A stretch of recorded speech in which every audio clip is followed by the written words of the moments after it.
Hey, y'all know who we are. The boys on Hey, your boy coming in like he got an intro. Look at him going through the Man, what? Going through like hey, the coldest intro. That boy coming in like a WWE wrestler. Coco Beware looking. Stone Cold on this thing. Oh no, there you Birdman. Say Birdman. The mighty Kamala. Yes. Man, it's too hot, man. It's hot, son. Hot like fire. Nah, what's hot tonight is the shirt Slim got on tonight. That's what I'm talking about. What you got on, Slim? Yeah. You know, the Slim late great having Walter exclusive, man. I'm telling you. you, man. Yeah, man. That's some heat right there. Where you get that from, Slim? I got it from Texas, Chicago about like 3 years ago. Man. Snap. Well, all I got on is the throwback. Oh, that JSU. Boy, got the screen printed JSU. Hey, man, everything was screen printed. All right. Whatever that is. We make them killers out there. We make them killers in that football out there in Clayco. You know what I'm talking about. 35-0 average score on the season last year. Don't play with me, boy. All right. That's good for you, Ralph. Don't play with me, boy. And watch looking like he ready to go play on White Man Can't Jump 2-man tournament. Watch dressed like he finna go play in the wreck on 2K. Man, what? Spice Adams dressing like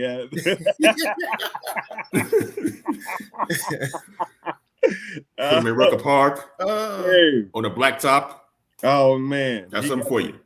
2 socks pulled up to the calf muscle with the 3 stripes at the top, just like Clubber Lane. In the John Stockton shorts. Hey Slim, you own some of them little shorts, don't you? Nope. No, what they call them? Them summer shorts they got coming out now. What they call the Hoochie Daddy shorts? They're rocking Hoochie Daddy shorts. Hey, bro. Don't be caught outside with them on. Don't be caught outside with them on. Hey, man. No, man. The ladies love it for some reason. No, those dudes ain't got no money. Yeah, exactly. Hey, man. That's what that is. Jay-Z taught me a long time ago. Yeah, dang. Tell me. I ain't wearing no Hoochie Daddy shorts. I'm sorry. Can't wear skinny jeans because my knots won't fit. Can't do it. Man. We'll go all day roasting, man. And I'll Hey, what's going on, fellas? Good to see you. Good week. What's up? We actually recording? Yeah, we hit the record button. I hit record tonight. That's what's up. We ain't going 25 in. We ain't doing 25 minutes tonight. Didn't realize I ain't hit record. Nah. What's the word of the year, Thomas? Oh, I can't talk right now. I done missed a couple shows. I ain't talking about consistency right now. Oh, you been consistent with them snowballs, boy. Oh, you been snowman. Hey, man. 17-5, they can't ban the snow, man. Hey, man, I'm going to start twitching up here. You keep talking, man. Hey, but it's been great, man. It's been great. Purple shirt. Hey, man. Oh, man, I thought I had blue shirt. Hey, man. hey, I crashed out last night, man, because, I'm trying to order all this stuff. We got another tournament. Got an all-star tournament coming up this weekend. And so I go to order the stuff. Amazon tell you it's going to be Monday. I mean, it's going to deliver on Friday, right? Tournament start on Friday. I'm like, man. As soon as I press the pay button, that mud jumped to Monday. I said, oh, my God, it ain't going to make it here in time. You ain't got the Amazon Prime, man?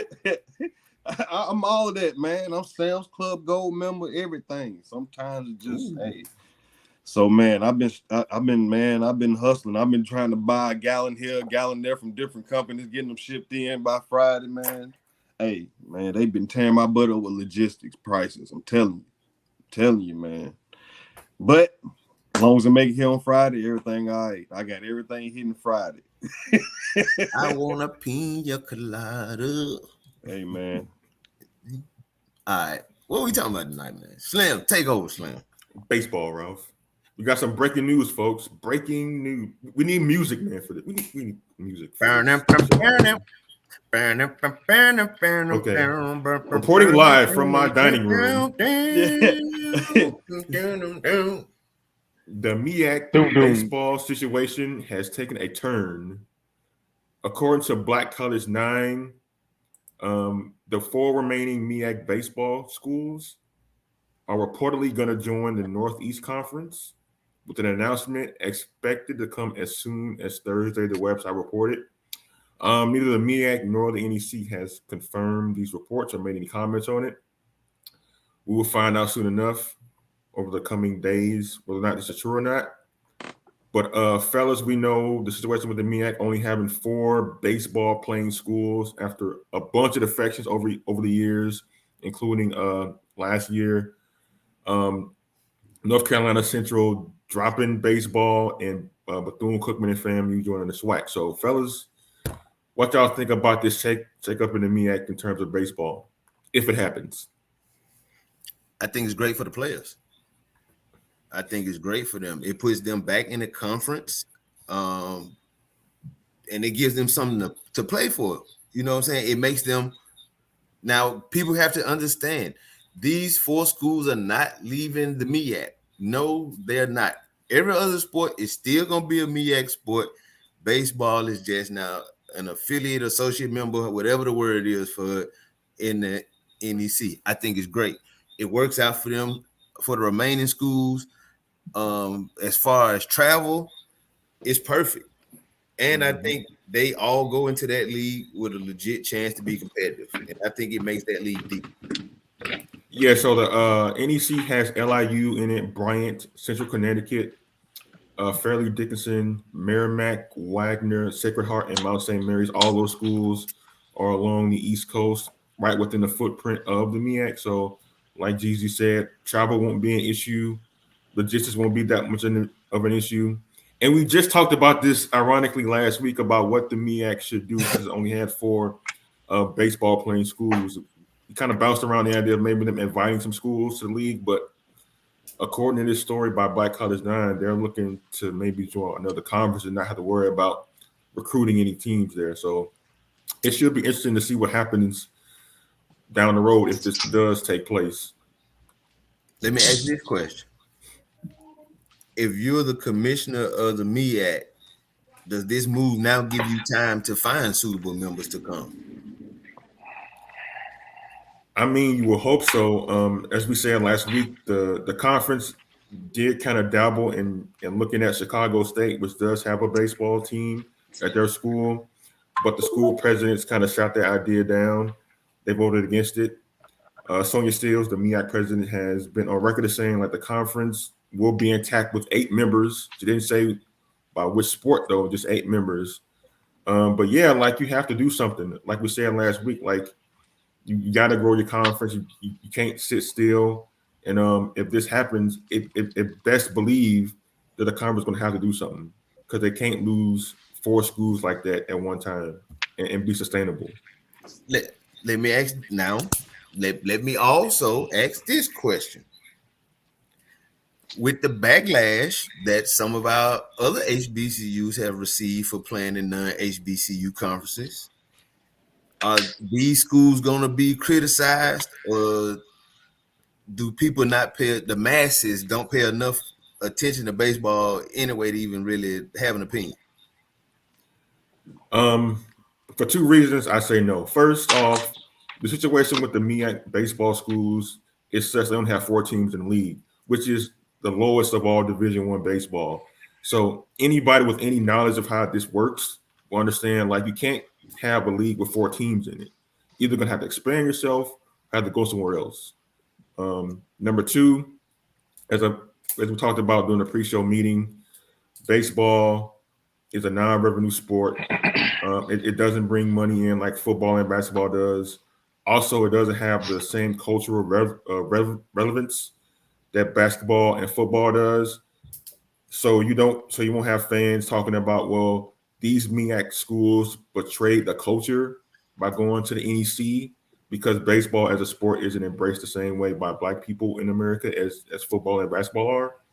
So those are kind of the reason why I think this will kind of fly under the radar from a reaction standpoint in terms of any backlash. But from like a conference standpoint, this is very significant. Like to have 4 teams just vote from your conference like that, it shows like just the dire situation the conference is in as a whole. But see, now that's just in baseball, correct? So let's say when football season roll around or something like that, that doesn't affect that, correct? No, Correct me if I'm wrong. Right. So the sports that generate revenue is going to stay put, and baseball is going to find another conference to play in because there's not enough baseball teams in the conference itself to play. And that means some of the schools that do have football don't have baseball, for people that don't know. Right. Mm-hmm. Yeah. So, you know, that's why it might fly under the radar for those that really don't care, or just, you know, you see what the schools, you know, allow, and, you know, don't really care if they go on to another conference and play because, like I said, it's not a revenue sport. Now, is that something that might start happening other places? I mean, it already has happened. I mean, we got Howard who plays soccer in the SWAC. You have other schools that are non-revenue sports programs that play in other leagues too. I know the NEC also has another HBCU conference school in there. So yeah, this is not unusual for maybe one or a handful of teams to do that, but like an entire swath of of a section of a sport doing that at one time is kind of unprecedented. I mean, we know like conference realignment and movement around conferences exists. We see it at the higher Division I level all the time regarding football and major college basketball, and we're seeing it a lot more at the G5 schools too, the mid-major schools in basketball. But like to wipe out an entire conference, baseball like this is pretty almost unheard of. 51 years of history. 51 years of MEAC baseball history. Yeah. I mean, like, fellas, I mean, like, we mentioned at the top how many teams have left the conference since the last decade. And that's not counting, like, schools that actually dropped the sport. Howard dropped baseball. North Carolina Central dropped baseball. So that tells me that, like, there really isn't an investment in the sport from individual schools and the conference itself. So we can see this coming pretty much. Yeah. Now, for future wise, like I said, do you think it's going to start diminishing programs across the board or anything like that, except for like strong conferences like the SWAC? Across the board, no, it's not going to affect like any other sport. I mean, like, what baseball doesn't affect what softball or football or basketball does. Like, this is simply a baseball move. Right. Yeah, but see, the thing is, from having to cut the programs. Yeah. But if you look at MEAC baseball for the past 5 years, they have seen a lot of movement. Because we talk about North Carolina Central, and they just recently, like right after FAMU and Bethune left, that's when they dropped baseball. You know, and it's a lot that's been going on with baseball to MEAC, and the rich history that they have. It's sad to see. But I'm glad that it seemed like to me that the coaches came together right after the season and said, you know what? They probably had a meeting at the tournament talking about, hey, we might have to switch this up. Like probably the ADs and everybody just came together and just had a decision and said, hey, we are too competitive to just be playing us 4 teams over and over again. But you know, I think, man, we got some telepathic skills or something because we called this last week, man. We were just talking about this, and for it to happen, you know, and it happened today. You know, it speaks volumes on the conference, and they focus on outside of the Celebration Bowl, basically. Well, the fact that they even had a conference to give an invite says a lot about what about the True. quality of the teams. Teams, You know, exactly. That's true. because a school conference is not giving you an invite if they don't think you bring something to the table. You know what I'm saying? Yeah. Because and then the other thing now with them going to baseball, now does the funding for baseball increase to look like what the funding in the conference that they're going to look like? Like, how is that going to work now? That's true. That's the thing. I mean, like, you don't know. I mean, like, do we know like the NEC is more invested in baseball than the MEAC is? I mean, the conference now is going to span from 8 to 12. So there has to be some investment in the sport there. And you'll think like by them inviting those schools to be a part of that conference, they think like they can grow. So we'll see. Time will tell. Let's look at the NEC. Let's look at the baseball. See who won the NIC this year. The NEC. I'm giving it a name.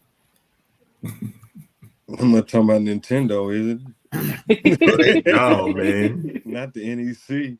So now they go from having a 4-team tournament now to possibly not having an 18 tournament. Let's see.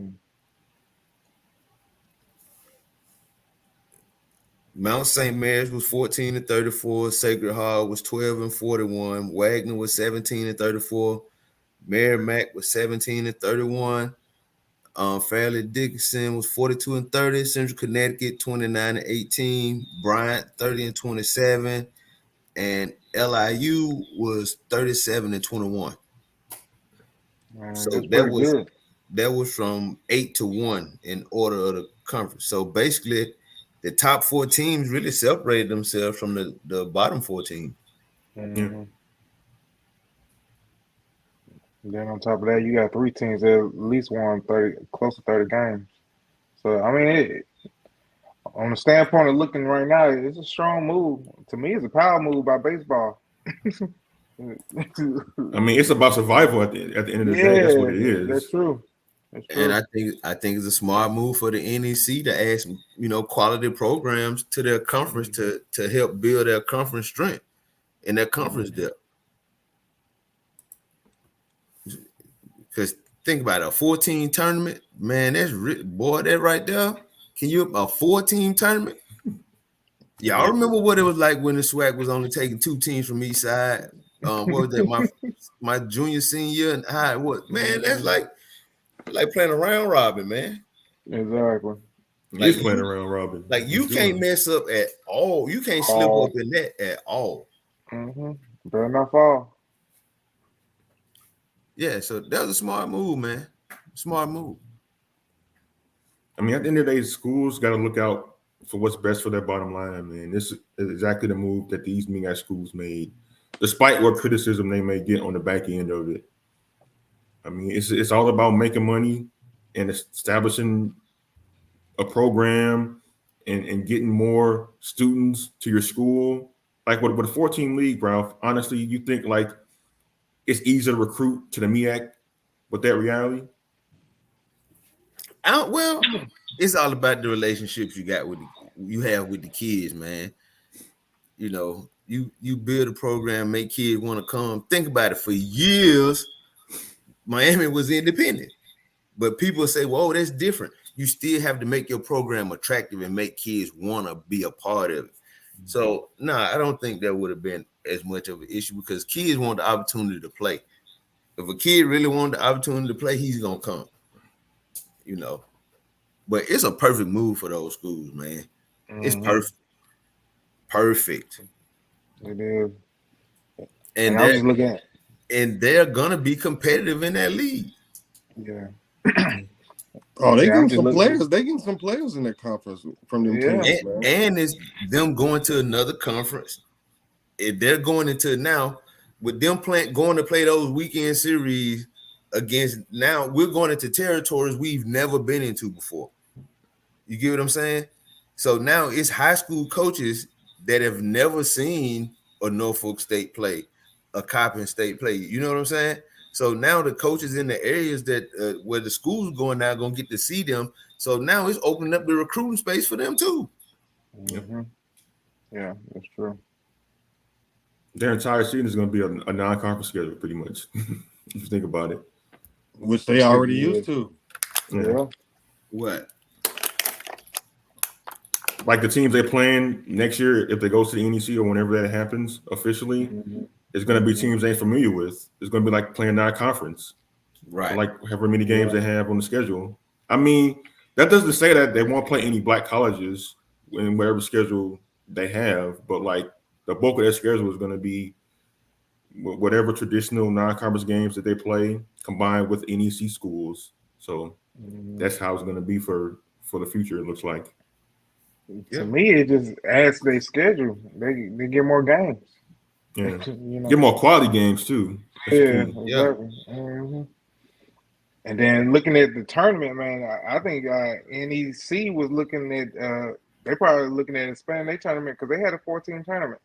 So you already know, yeah, they gonna have 18 tournament come this year by the addition of the MEAC schools. So yeah, we gonna have our eyes on this transition right here because this go. I wouldn't be shocked if a Delaware State or Cochran State somebody make it to the championship the first year in this conference. I mean, they was they all was running through Sacred Heart and all of them all season anyway. Yeah, exactly.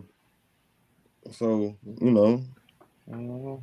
I hope they come. I hope they go up there and they end up winning that junk. Or it's always one of them to win the conference tournament. You know, Yeah, that's the extra. You know, yeah, that's the biggest center. Right. So what does this mean, guys, for like I guess like the addition of black college baseball now that it could be possibly expanding to a non-black conference? Does that matter? The SWAC is the only HBCU baseball conference. Well, no, the Full SIAC. Division One HBCU. Division Yeah. One, yeah, Yeah. Division One, yeah. The SIAC Division Two. Now, let me ask you this question: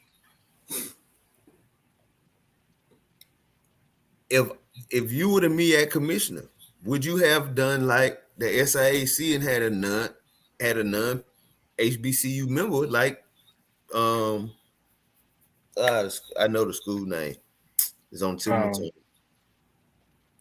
Chalwin? Spring Hill.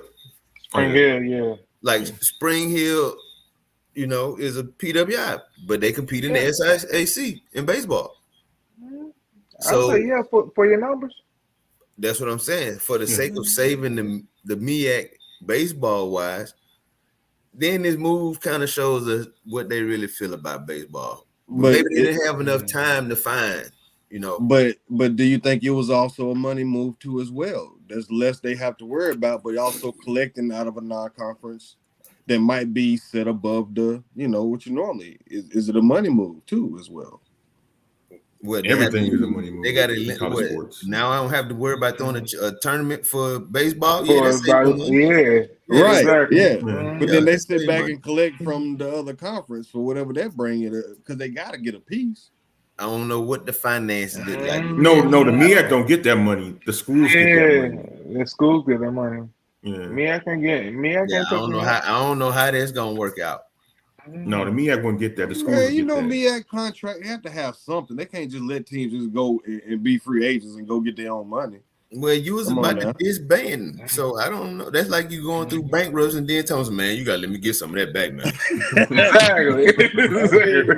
Hey, Remember all the times I let you sleep on my couch, man? Come on. right, look, man. Hey, man, I told my girl I was going to get some bread, man, and I done lost the money. You better tell her you forgot your wallet at the house and cash app you some. Oh man, I don't know, man. Cash out baseball about $5 million. How about that? Man. But does that make that now? How does that affect? You think it's going to affect the SWAC? You think more players are going to gravitate toward the SWAC more since that's like the only HBCU conference in the country? You still gotta understand they're still HBCUs. Well, I mean, I understand that part. I'm talking about. I don't think it's gonna affect anything we recruit. it may improve their recruiting because they're that's what I'm going into different territories now. But as far as how kids view it, no, they still a HBCU. They just Yeah. the MEAC just had to do something different in order to say the baseball programs. Mm-hmm. Because think about it, how could you, if from a financial standpoint, how could the schools justify still having baseball if the conference didn't offer a championship? You know what I'm saying? So now you sending them going to the NEC. Now they're in a conference. They just not in the MEAC. They ain't playing in the MEAC. They still HBCU. Mm-hmm. It just in the NEC. I just said y'all should go independent and go play everybody. I mean, you can do that. Fam, you tried to do that in football a few years ago. See how that worked out. But they was like too ambitious doing that, playing like all FBS teams. But yeah, like was. that's an option too. But like, there's gonna be a lot of negotiating the schedule, man. A lot of traveling you might not can afford to do. That's true. And then for it to be baseball. Yeah, they don't make a lot of money anyway. You're not playing on money games in baseball. Mm-mm. Just a few. It ain't a lot of money though. Yeah. And get 6-7 figures playing on baseball games against Florida State. Definitely not. Get a good meal after the game though. You gonna Depends get on who that. the coach is. You gonna get that. Y'all stupid. It's true though. We gonna feed you good. Put that change on the table. Give me 100 burgers and fries. Y'all stupid, boy. and have it on the bus already there. We're gonna hand it to them when they walk in there. We're gonna get the people what they want. So on tomorrow, man, don't get me the man. All right, Oh, man. all right. The official visit with Grambling commit Arrington Eason will be airing. If you're watching this right now, you're watching this at 1:00, so it's probably about almost 1:30 right now. You can check him out at 6 tomorrow night on this same channel. Come back, it's gonna be a different link. But yeah, Arrington Eason, he went to the Woodland Christian Academy in Houston, Texas. And this Texas boy. Yes, he was originally committed to Lamar, but he decommitted and signed with Grambling. Bro, he was talking straight trash yesterday in the interview, bro. Like straight talking junk. Like, did y'all make the tournament? Like straight selling wolf. I'm talking about, man, we finna smash the swag. I like it. Right man. in. No, I'm talking about he's confident. I like him. I like it. Like he was like, bro, like I said something about Grambling, and he was like, did Jackson State make the tournament? Because last time I checked, y'all was in last place. I was like, oh, you throwing shots. So when he threw his shot, I just threw it back when, like, Grambling won but one championship since the Carter administration. Then his face kind of dropped a little bit. I would have said, what about y'all offensive coordinator? But no, he was talking trash in baseball, man. But no, man. And the crazy part is his dad played at Howard and at Alabama State. So he was already connected to HBCU baseball growing up. So it's ingrained in his blood, so, and hey, he got a little pop in his bat, man. I saw a couple of his clips, man. He can swing it a little bit. He can swing. Hey, y'all, can we take a moment and look at these graphics though? Jeezy with the graphics, man. Telling you. Hey, man, go back, man. Yeah, man, don't be shy, man. Put it on the screen, man. There you go. Man, you got that do the right thing feel. You know what I'm saying? With the Grambling just coming off Juneteenth, bro. I said with the Grambling colors. I mean, still the scheme though, man. I'm telling you. I see bro. You. We see you, right? We see you. Man, whatever. Got the camera skills going, man. I'm telling you, man. Yeah. That's fly. Right. Oh, and also in news, Jackson State baseball head coach Omar Johnson has been selected to be one of the USA Baseball 13 and 14U athlete development program coaches. They were actually picked the team during the, August the 1st through the 4th at the National Training Complex in Cary, North Carolina. And the young men at that event will help to be picked for the 15U national team. And those trials will be held in 2023. So big ups to Coach Johnson on that. Shout out. That's another SWAC coach with USA Baseball connections, which is great for the conference. More exposure for the conference. Also help build some recruiting ties by identifying some young men early. So, it's several coaches in the league have ties to USA Baseball during various times. So I think it's a good deal. Mm-hmm. Yeah, Coach Jay worked for America now. He's America's coach. Yeah. Yeah. Y'all still talking about that, huh? I'm always. Y'all really were mad that he worked with Johnny? No, it wasn't. He can wear. He can wear that JSU USA hat the whole time. Man, he's stupid, man. You stupid, man. Oh, Thomas got it right there too. Yep. Oh Lord, and you pulled it out. How you just had it on? How you just got access to that? Because I love my college, I love my alma mater, and I love my hat. Oh, don't put it on, man. Oh, every time we talk about it, it's gonna pop out. Just man, because. go wash, shot, man. Man, go wash your head. Wash your head, and your hands sterilized as soon as you take that off. And peroxide. I can smell. Like you ready to go. I can smell the sweat. I can smell that hat. Hey man, yeah. It's still my DNA. It's a lot of rolling on anthills in the outfield with that. Hey, bro, sir. I can't. Hey, trust me. If I went and pulled my just regular Block J hat out, you'd be like, bro, come on, man, throw that in the trash, like for real. No, I would never. That bad boy. So that bad boy, the man, I don't know how I still wear it, man. I cut the grass in it. You still wear the key? That's why you wear it. I cut the grass in it. Telling you, man. It's in the garage. I can't bring it. Man, that hat is iconic. Man, I had to go wash my head. As soon as I take that thing, I gotta wash my head, man. I just like, whoo, boy. Man.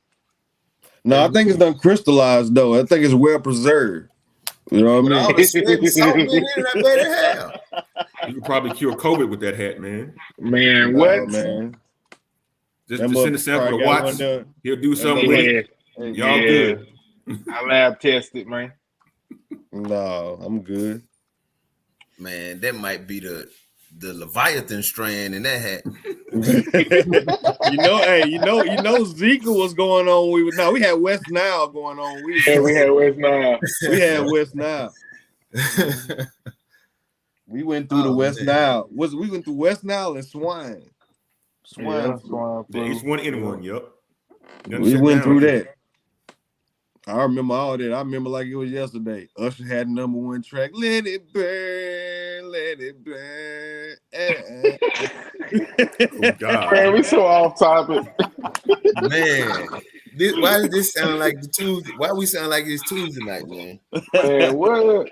Right. So off topic. The Tuesdays be the best shows, man. Nobody hear them. I'm telling you, man. Right. So Slim, of course, they had the MLB Combine in San Diego recently, and it was no HBCU players selected to participate. Well, I wouldn't look at it like that. I wouldn't do the big hum. But I think I'm gonna be honest. I think with the draft being only 20 rounds now, that's not just gonna cut out swag players, that's gonna cut out a lot of dudes. So the fringe draft picks that was like, let's say the guy they would draft, all right, let's take him in the 35th and give him a $2,000 in a bus ticket. That dude don't get drafted no more. Right. You know what I'm saying? He's going to corporate America or grad school. You know what I'm saying? That's just how it is now. So I think they trying to identify as much top level talent as possible because like it seems like every league now, everybody is just let that win at all costs, like win right now type of mentality, even though these dudes are gonna develop. And I think Or about like too, I Ralph. said, Huh? well, go ahead, Slim. Yeah, I think about too, Ralph. Like when COVID hit in 2020, a lot of minor league baseball teams just went away. That too. Right. A lot of those They roster spots that used to be there trim gone the now. fat, man. A lot of teams Yeah. realize they can trim the fat and make more money. Like, you know, Yeah. it's a lot of organizations. Like, you know, there's 3 levels of rookie ball. It was so many different layers of teams and places they can send players. You know, I mean, eventually, you know, when they saw what like it's just like every company realized that in during the COVID that they still could function with a lot of less things, you know, and that's the result of it. Why are we having all these teams and putting money into all these developmental teams when we know who's going to be coming up, or they got the analytics showing most players who go between these 2 rounds are the ones who actually contribute. You know, they got a lot of analytics now, you know, and analytics mess with financials. You know, they're not going to spend that $200 on a bus ticket no more. You ain't going to benefit us. And you have to remember this: the Appalachian League that is now a wood bat league that used to be a minor league entire league, and now they converted into a wood bat league. You also have other teams that used to be, especially like the Trenton Thunder, and the reason I know that because they were a Yankee affiliate. I'm a Yankee fan. That's how I know it. They now are part of the MLB draft league. So it's like you said, it's a lot of spots being cut out. So unless you just that top line prospect, you know, I just think it's gonna be like that. But the thing about it, Not saying that somebody's not gonna get drafted, you know what I'm saying, but I think it's just gonna be harder now. Yeah. Because you basically cut the draft in half. yeah. But let's talk about this, Rob. We talk about like teams focusing on like the top level guys, concentrating of talent that they really want to focus on. But like if you look at the combine itself, who gets invited? It's college kids, Division One all the way down to the JUCO kids, high school kids thrown in there too. You telling me you can't find one black college baseball player in the entire country to invite to your combine in San Diego? And it's not just this year; it was last year too that nobody from a black school got invited either. Now I'm gonna be serious with the strikeout numbers that Page put up, and I know people might be like, "Oh, y'all always talking about Shamar Page," but the man put up some numbers. Man's all American, man. Right, by multiple publications at that. I think I was really surprised that he didn't go. He wasn't invited, but hey, you never know. You never know what's not. Now I will say he is playing in the Frontier League right now, so he is, and that's one of the independent partner leagues with Right. with MLB. So he's getting the opportunity to play in front of scouts and things. So, and like I said, the draft is coming up, so it's gonna be some guys drafted, man. Yeah, for sure. Like we all know that they get drafted every year, but like just like to have this combine, we have identified the top 250 players in the country, and you can't invite the dude who was like in tops in college baseball and strikeouts, But you or gotta running tops and strikeouts. You gotta understand how the MLB draft is different from the NFL draft and the NBA draft. Man, you got dudes from other countries. They Like got all you got types. high school, junior college, Division III, Division II, Division I, NAIA, high school, like And youth is better. just right, and the younger the better, but just the depth, the man, I'm willing to bet you it's some dude in some small town that is legit, but because of where he is, nobody has seen him. You know what I'm saying? So it's impossible for them to see everybody, and you never know what their draft strategy or philosophy is.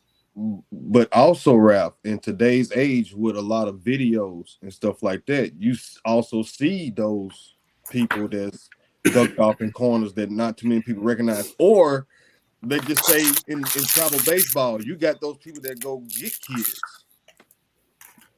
Hey, I need you to play with me. Then I'm the gonna next fly you question, in. well, what if he not one of them kids? Yeah, that's the thing. Like baseball and football are different, man. Like you can put together a dope highlight reel, and coaches go start ringing your line. You do something like that with baseball, it's like it go back to what you say, Thomas. Can you do that consistently? Like, can you be consistent with that? You can't just put out a video, 5-minute video of you on social media, and then all of a sudden scouts will start calling. It don't happen that way with baseball. Like it's more about the grind than anything. Nah, So in the baseball video, I can tell everything I need to really know about. Like yeah, swing. No, when I'm watching the video, I'm looking at the swing, your mm-hmm. load. Like I'm looking at your Yeah, fundamental we're breaking it down. video. Yeah. Like that's how I'm breaking it down when I look at it. Mm-hmm. Like you getting your foot down in time. Like what your I'm looking at your actions. I don't really care about the result. I'm looking at the actions. Actions, exactly. Yeah, So yeah, I that's want true. you to put the video up so I can look at the actions. That tell me what I need to know. And also, you got to look at this angle. You know, I'm always about the money. You know, you got to look at this angle too. Every sport is being their draft is being, you know, something that everybody wants to watch. You know, at first, baseball drafts was never viewed. Like nobody really cared about watching the baseball draft. It was literally not on television until like a couple years ago. Right. So now that the draft is becoming a thing to watch, you know, you gotta cut it. They had to cut it down just for the attention, you know. But now each team is looking for 20 of the top players in the world. But think about this, Thomas. In the build up to the NBA draft or the NFL draft, you got to think about it. The NBA draft is on TNT, right? It's on ESPN. ESPN this year. Whatever it is. I don't watch TV like that. Right. If so, you got both drafts on ESPN, right? Most people gonna watch ESPN. The MLB draft is on MLB Network. So unless you just really had a sports package and paying attention to it, the average person will watch the NFL draft. They ain't watching the MLB draft like that. We'll watch it. You know what I'm saying? But my next door neighbor, she could care less that the MLB draft on. But somebody in her house probably gonna watch one of them other two. Yeah. So I get. Yeah, but I mean, like I said, it's gaining ground, dog. Like you gotta understand, like I think it started around Bryce Harper time. You know, they had Bryce Harper on Sports Illustrated and all of that. Man, bro, I don't looked at a hockey draft. You know, hockey was like that too. Hockey was a million rounds until they started cutting it down and making it eligible to watch on TV for the average viewer. You know, they're getting to that. You know, baseball, they might be on MLB this time, but they're building their draft up to be something that they can generate and let people watch. Here's what hurts the baseball draft. If the MLB draft ever get on ESPN, I'd be surprised. I don't see. Yeah, I'll be surprised too. I don't. It was on it was on ESPN in 2020. They only had like 2 rounds then. 3 rounds, right? They showed the first 3 rounds. Yep, so the first 3 rounds on ESPN. Yep. The MLB draft on ESPN. Yeah, in 2020.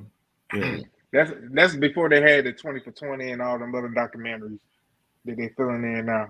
Because it's been a minute, but I don't know. They suck marketing baseball in the country. But here's the thing, Ralph. Like, okay, like with the football draft and the basketball draft, you can sell hope to the. If we get the number 1 pick, we can get a player to change our franchise forever. You can get the number 1 pick in baseball, like you might not see that dude for like 4 years. So how do you like sell that? Exactly. Especially if they gonna tamper with his service time. When his service time gonna start, bring him up in July like the Pirates. Then brought 12 dudes up. since the out of spring training, Pirates gonna be off the chain too. manipulating their service time. The doggone Braves did it with Harris, Acuna, and Albies, man. Messing with these dudes' service time. You could have brought them out at the beginning of the year, but you send them to AAA or AA for a couple weeks, and then you bring them up. Yeah, but the thing is, those dudes are climbing faster than they used to. Like let's say you got let's say the pitcher from Tennessee throw 105.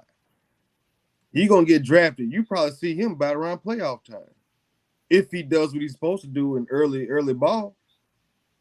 You mean to tell me a dude that's been playing ball? I mean, like a player like of that caliber. You mean to tell me that okay, Mark Pryor. I know you remember Pryor, right? Slim when he first came out.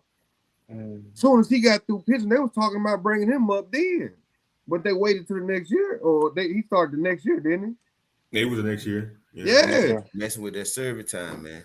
The only guy I know who went straight from college to the pros for baseball was Houston Street. He got drafted out of Texas and was a closer for the A's like 6 weeks later.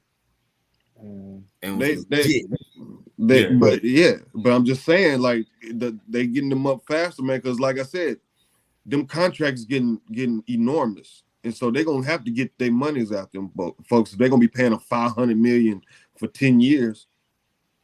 Why wouldn't they get them up early? You know, and plus, like they gotta actually pay these minor league players like a living wage now.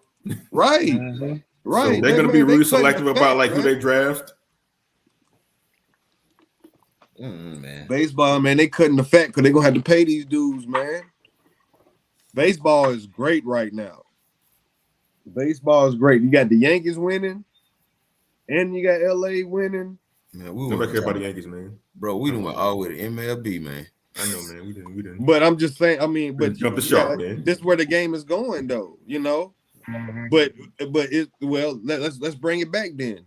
Do you think the SWAC is going to produce top 20 round players consistently? I think they can. I think they can. I think they've already been. It's dudes that are draftable every year, man. I just think it comes down to the dude making the call, what their preference is. You get what I'm saying? Everybody got a draft board. You never know what might not have happened in the draft room.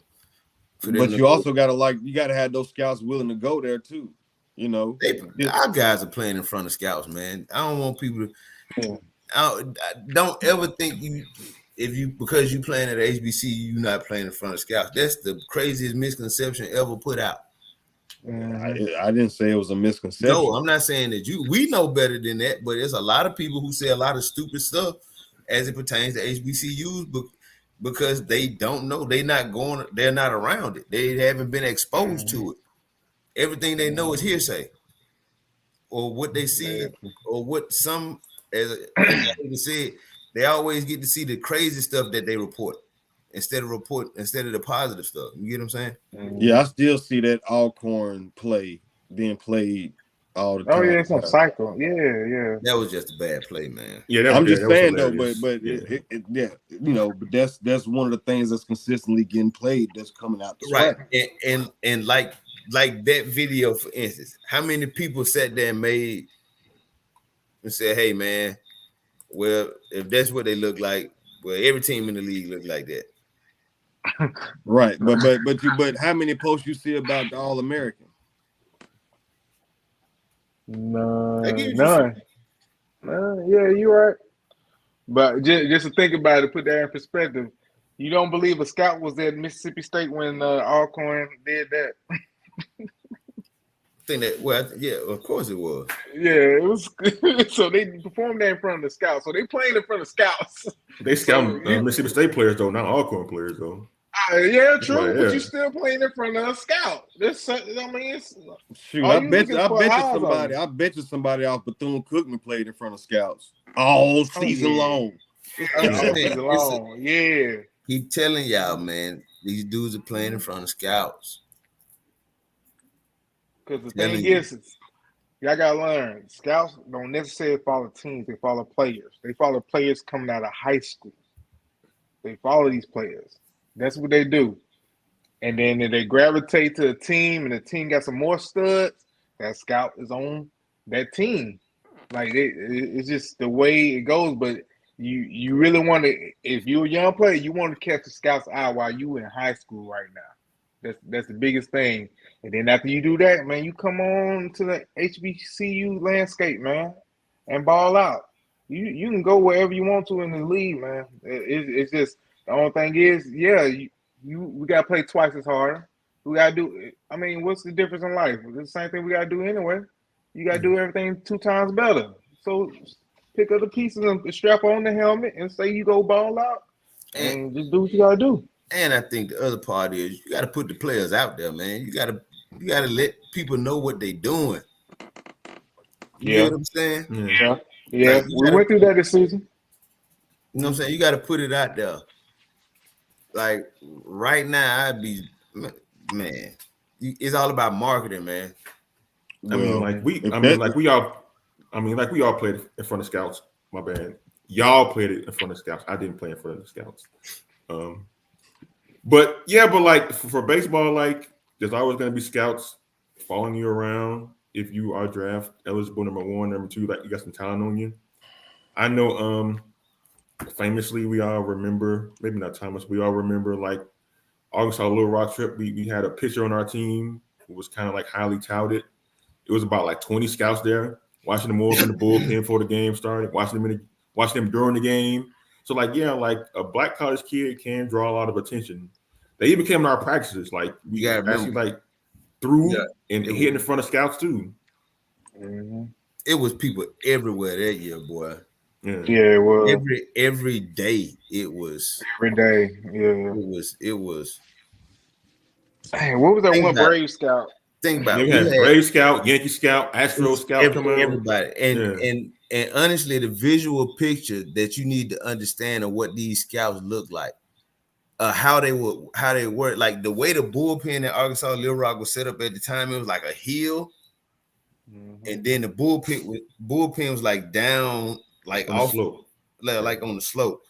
These dudes were up on the top of the hill, like just looking down, just like.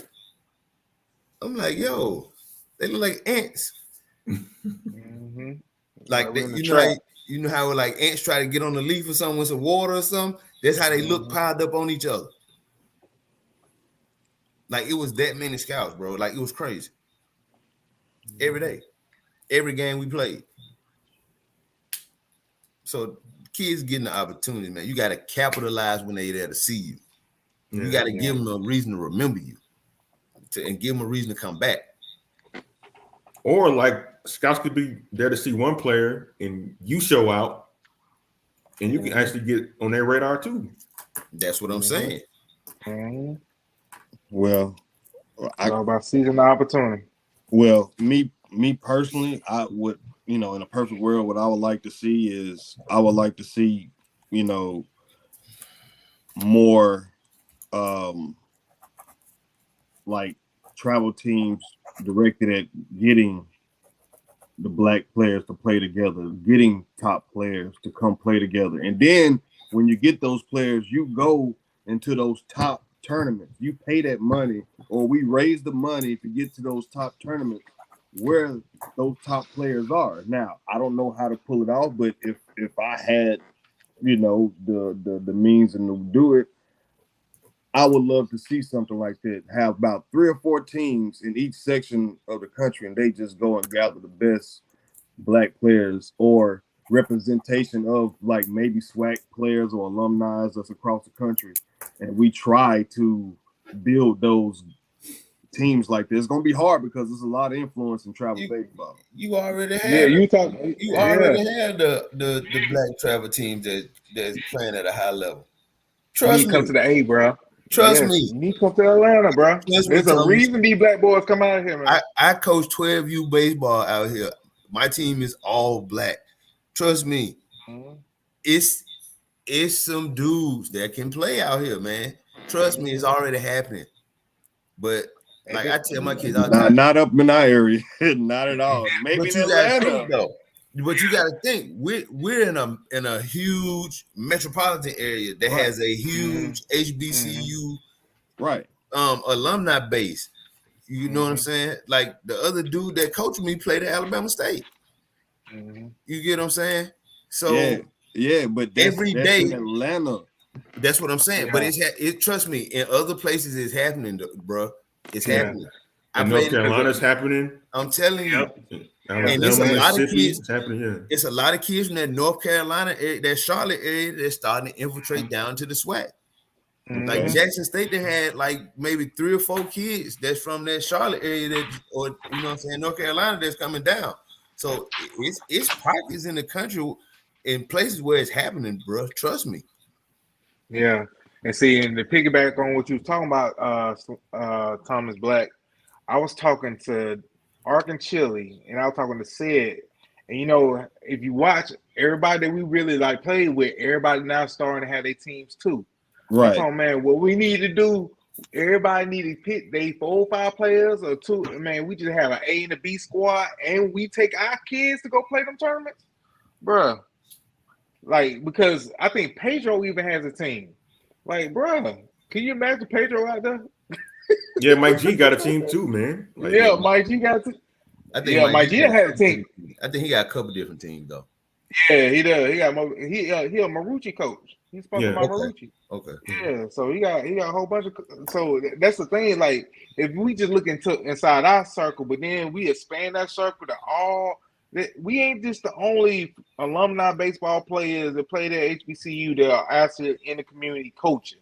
But if we start just unifying that and start getting to a point where we do our own tournaments. Bro, the whole organization that I work for, man, it's all HBCU dudes, man. Jackson State, Southern, Alabama State, all of us got HBCU ties. Trust me, bro. It's happening, Thomas. It just gotta be, like you say, because I tell the kid, I wear my Jack State stuff and tell them I went to Jack State. In the first question, at the school, Coach Deion Sanders. I said, nah, that school I went to. I don't know what you're talking about. Yeah, I don't know what you're talking about. He just there. Exactly. Before that with Deion Sanders, man, we was at Jackson State. It was a whole history before Deion Sanders was there. That's what a lot of people don't understand. Like, it was a whole history. You know, you just think about, and I always put this in perspective to people. Think about this. The NFL has a Man of the Year award. Who was that award named after? Walter Payton. What school did he go to? It's simple as that. Like you put that in perspective on a larger scale nationally, bro. That's ain't nobody. The Man of the Year ain't named after nobody that went to Alabama or Georgia or Clemson or Notre Dame. No. Like the FCS football awards ain't after Jerry Rice, Buck Buchanan, exactly, Eddie Robinson. Y'all were part of black colleges, man. Ain't isn't the Division One ain't the National Player of the Year the Payton Award up there too? Yep. So it's a reason that this caliber, even though the outside won't make it seem like we less of something like that, or back in the times we were less of. No, y'all gotta understand. It was a point in time where we didn't have no choice. Our grandparents, our mothers, our fathers didn't have no choice to even get an education.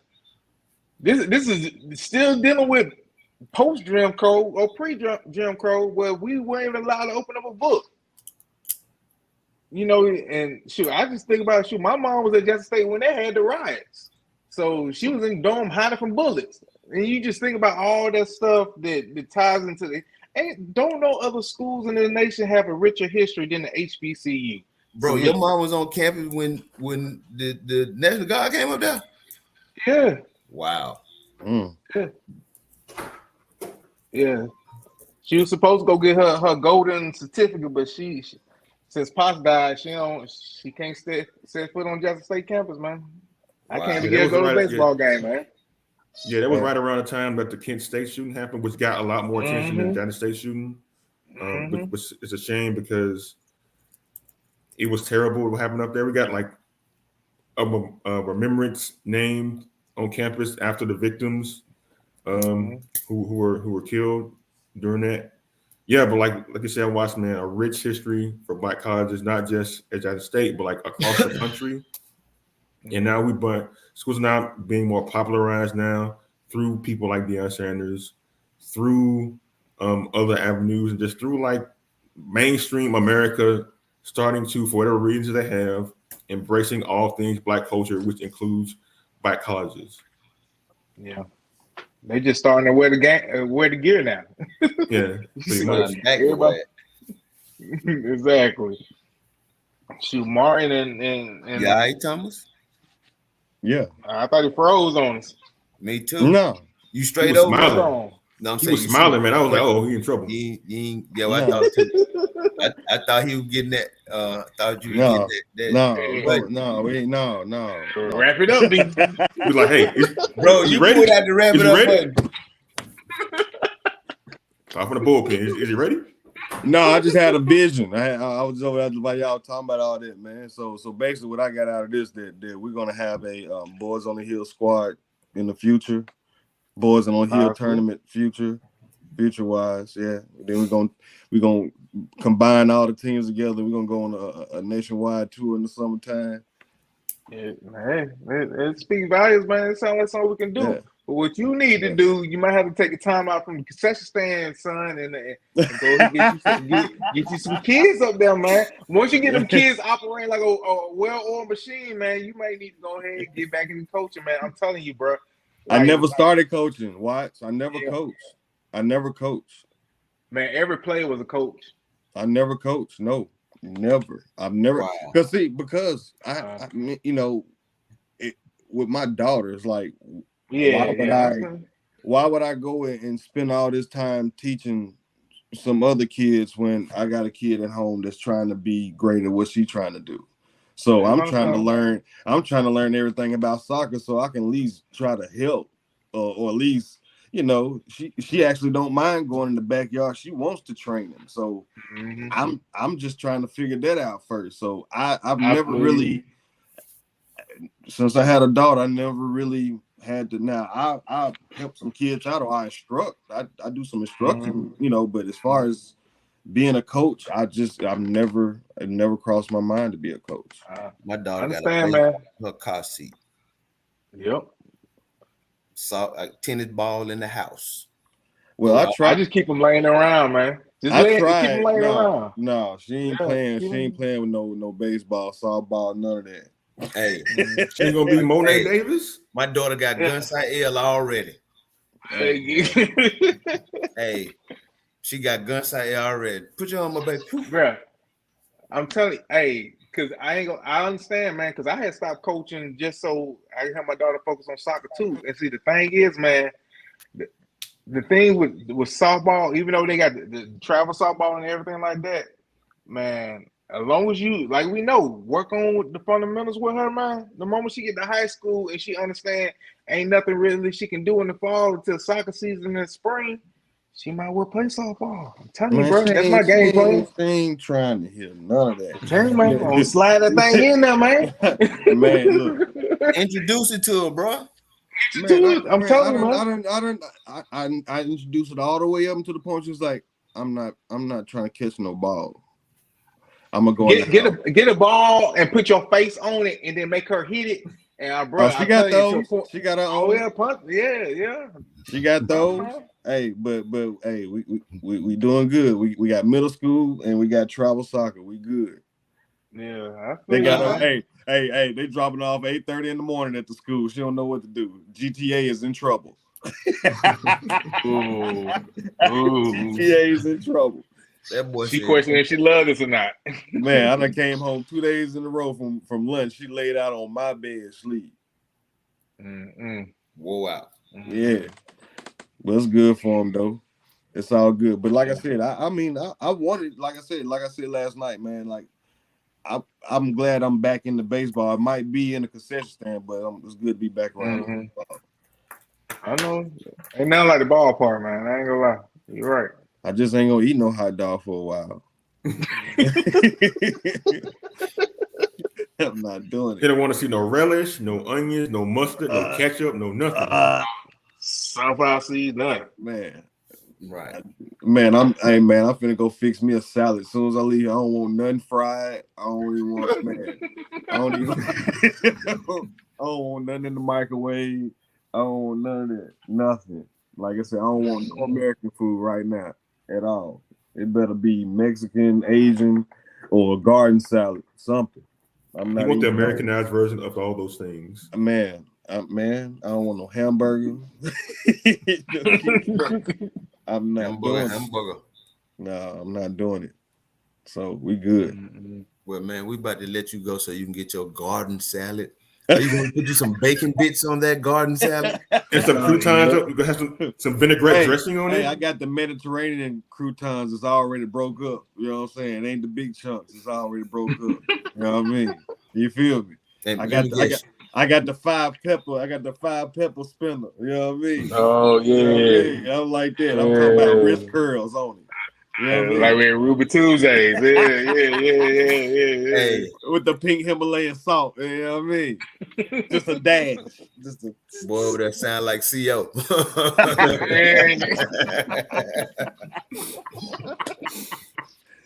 Man. All right, so we'll be back, y'all, next week. And Hey man, great was show. different, y'all. Great show, man. I know we talked about a lot of different stuff that kind of went, you know. We got a little depth. We know a lot about sports, y'all, but baseball's our thing. So we're gonna be back next week. Hopefully, Thomas will be done selling all of the snowballs by then. No, not yet. Man, we still got state tournament. We got T-ball districts this weekend. Say what? Man, we got T-ball district. Man, I'm telling you, they every 4-5-year-old all-stars, dog. Like they touching every age, dog. Them kids can barely walk, man. They got no motor skills. How they all-star? Mom and daddy ball, bro. Mom and daddy ball. Hey man, they out there. I pulled up on them. They out there practicing. T-ball all-stars. Man, you keep that attention span for a minute. I remember when I was talking to them that y'all, bro. I just threw my hands up, man. Man. Nah, this tournament season. Glove on the ball and don't get hit in the face. That's it. Oh man. And I think the state ain't to what, second week of July? Scorching. It's gonna be hot, boy. Yeah, it's gonna be burning down, bro. Right. What that say? More money.